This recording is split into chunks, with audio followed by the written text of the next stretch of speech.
Hi everybody, welcome back to R&B Reviews. I'm Rob. I'm Brendan. And I know it's been a long time since we've done a movie review together, and we've had a lot of requests from people to review the movie that we're going to do today, Avatar, and we finally got it. So, okay, well, we're not going to really give you too much of the plot since we figure by now a lot of you are familiar with it, or at least got an idea from it from the trailers. So, well, I gotta say, the Avatar, Brendan, I think the special effects in this movie were among the best I have seen, especially in the beginning with the spaceship. It looked and felt real. I know a lot of filmmakers tend to use special effects just nowadays just to show off, but here Cameron uses it at a great advantage. You know, it adds to the story. It doesn't take away from it. It's like it's helping him tell the story of this picture. Absolutely, I can say it any differently. He just uses the, it's not computer effects for the sake of computer effects, it's computer effects for the sake of the story. And he's able to create an entire fictional world with computer effects, and it looks seamless, and I wasn't sitting in the theater thinking, you know, wow, these are just really good computer effects. You know, I was absolutely drawn into them and completely in the story and in that world. And you're right.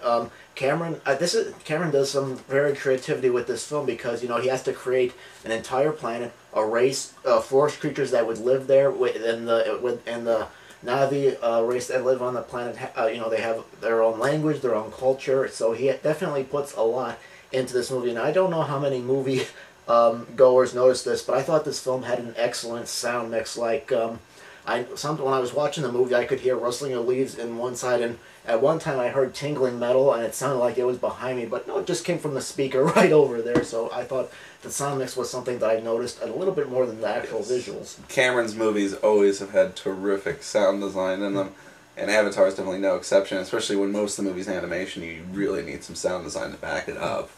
And their whole world is just amazing. You're like the character of Jack Sully. You want to stop and look at everything and touch it. I mean, everything is just has its own kind of biology to it that's interesting. Yeah, and the characters, I think, make up for it too, because each personality is different. Like Parker, who's the businessman, just wants to get the medal at what cost, and the Colonel, he just wants to fight and kill off the Na'vi, and Dr. Grace, who's the founder of the Avatar project, just wants to make peace between the humans and the Na'vi, make sure everything goes smoothly. So all the characters are different personalities, and I think that actually made it really strong.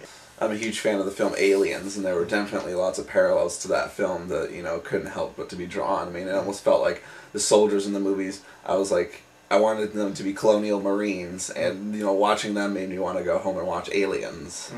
Because, in that one he created an entire, military that was fictional, and this movie he kind of did the same thing, and they were unique, but it was hard not to compare them back to Aliens. Yeah.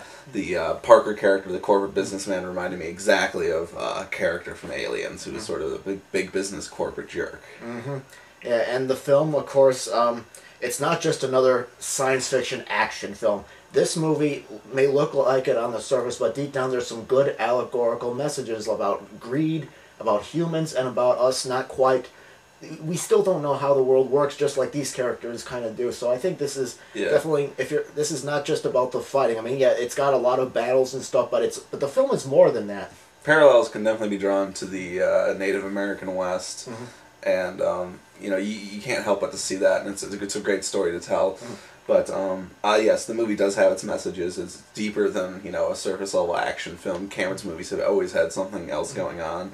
He's always had something else to comment on through the characters. But this film definitely felt very referencing our modern society. I mean, you could tell. He probably was conceiving this movie during the Bush administration. You can definitely see some parallels in there, particularly in the military's behaviors and how their strategy goes. With their shock and awe tactics of trying to take over the Na'vi. Those things are obviously great to have in there, but really, if people want to know, does the movie? The movie looks great. Yeah, it sounds great, and it's. I did not feel the film was too long. It actually, because the whole last act is pretty much a battle. Yeah, I disagree with you.